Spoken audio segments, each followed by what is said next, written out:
vouloir s'approcher pour nous donner le nom du lauréat de la catégorie Mémoire 2014. Alors, pour le prix de la mémoire 2014 du prix Cannes,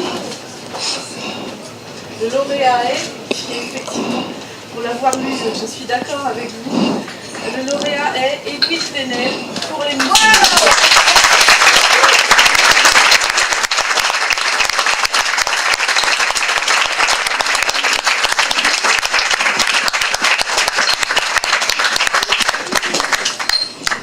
Alors, Monsieur Plenel, c'est toujours beaucoup d'émotions et de vous voir et de vous entendre et de vous lire. Donc, je dirais rien de plus parce que Monsieur Pantoscrope sait que la littérature est pour moi beaucoup d'émotions. Je vous laisse la parole.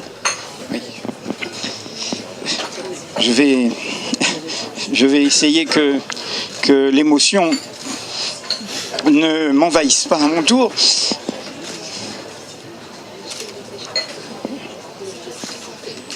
La dernière fois que j'ai reçu un prix, c'était en 2009, au nom de mon père, à la Martinique. C'était le prix Carbet de la Caraïbe, qu'Édouard Glissant lui décernait, ainsi que tout le jury, en faisant cette surprise glissantienne de distinguer ce qu'il appelait une œuvre-vie.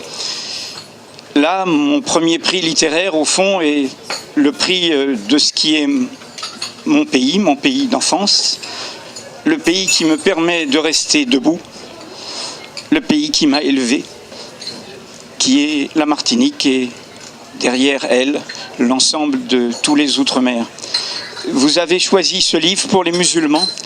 C'est un signe que peut-être nous arriverons à faire bouger les choses, c'est-à-dire à lancer ces identités, relations qui sont au cœur des causes communes de ce que souhaitaient au fond Césaire, Fanon, Glissant, qui sont convoqués dans ce livre et qui sont l'imaginaire que j'ai souhaité brandir pour sortir de cette guerre des mondes, de cette guerre des civilisations, de ces guerres des religions dans lesquelles on veut nous entraîner avec les monstres du racisme, de la xénophobie, de la lutte de chacun contre chacun au nom des identités.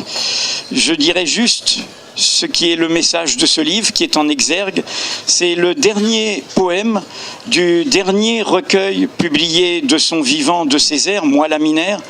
C'est les derniers poèmes qui sont dédiés à Wilfredo Lam. Et c'est ce vers-ci. Il n'est pas question de livrer le monde aux assassins d'aube. Il n'est pas question de livrer le monde aux assassins d'aube. Et ce poème s'intitule Nouvelle bonté. Nouvelle bonté. Et je dirais juste la résonance.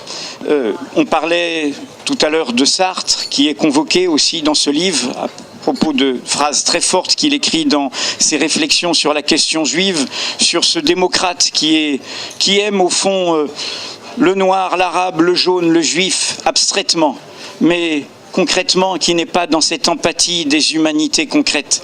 Et vous savez que Stéphane Hessel disait toujours qu'au fond, la philosophie qui l'animait, c'était l'existentialisme de Sartre, de Beauvoir, cette idée que nous sommes tous comptables de notre liberté et que cette liberté nous requiert, que nous ne pouvons pas rester au balcon parce qu'il n'y a pas que les bruits de bottes, ce qui est bien pire, c'est le silence des pantoufles.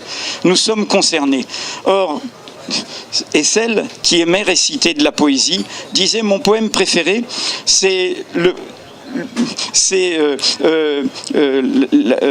La Jolie Rousse de Guillaume Apollinaire. C'est un poème qui est sorti début 1918, quand Apollinaire, on est au centenaire de 14, revenait de l'enfer, trépané et blessé. Et donc, dans ce poème, il disait, bon, je ne vais pas vous le réciter tout entier, je donnerai juste un vers qui, pour la jeunesse, serait à lui seul un programme d'espérance. Et ce vers, c'était « Nous voulons trouver la bonté, contrée énorme où tout se tait ». De Apollinaire à Césaire, nouvelle bonté, trouver la bonté. Bref, contre ce monde de la méchanceté, de la laideur, de la haine, qui hélas occupe beaucoup notre espace médiatique aujourd'hui, où derrière l'islamophobe, il y a le négrophobe, derrière le négrophobe, il y a l'antisémite, et ainsi de suite. Eh bien voilà, je pense qu'il nous faut brandir la bonté, la beauté, et la beauté, c'est celle des mots, c'est celle de la littérature, c'est celle qui nous convie ici. Je voudrais vraiment, en clair, vous remercier du... Voilà.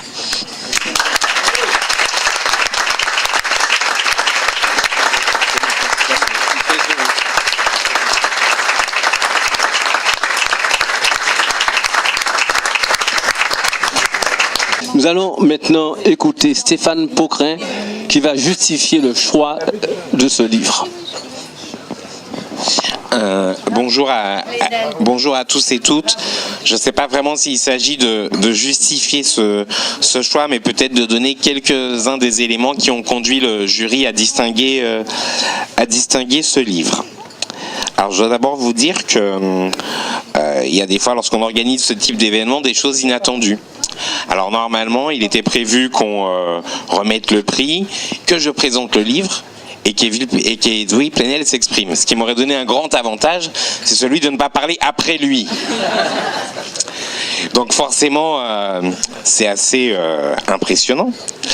Et je voudrais dire quelques petites choses sur ce livre. En fait, c'est un ouvrage, et je le dis vraiment sans aucun souci dépréciatif, c'est un ouvrage de circonstances. C'est un livre qui est écrit pour répondre aux circonstances du temps présent. Et c'est un ouvrage qui est précieux précisément pour cette raison, parce qu'il relie le temps court, l'urgence de l'actualité, avec un temps bien plus long. La première qualité de cet ouvrage, c'est d'abord qu'il nous amène à nous rappeler de quelques événements récents, qui ont entre 5, 10 ans, quelques mois parfois, et qui, chacun pris séparément, auraient pu échapper à notre vigilance, quoique je ne sois pas sûr qu'ils aient échappé à la vigilance de grand monde dans cette salle, mais qui, pris dans leur entièreté, écrivent finalement un moment de notre récit national qui est un moment profondément dangereux. Alors on rappelle par exemple, et c'est des pages écrites avec beaucoup de vigueur, on rappelle le sort qui a été fait à Serge Letchimy, député de la Martinique, lorsqu'il avait osé dire que les propos mettant en cause finalement l'égalité des civilisations étaient des propos extrêmement dangereux, et qu'en bon césarien qu'il était, il disait ben voilà, il y a une matrice commune qui part de l'inégalité des races, passe par l'inégalité des civilisations et peut conduire à la barbarie, à la folie nazie. Que croyez-vous qu'il arriva alors? Qui dénonça-t-on? Celui qui avait tenu ses propos ou celui qui avait justement appelé au réveil des consciences? Et bien sûr, c'est Letchimy qui avait été cloué au pilori, et on avait dénoncé ses propos comme un dérapage. Mais le pire n'était pas les adversaires politiques de Letchimy. Le pire était ses amis qui, pour l'excuser de cette audace, avaient dit bon, écoutez, je paraphrase, avaient dit bon, écoutez, il faut comprendre, il vient de Martinique.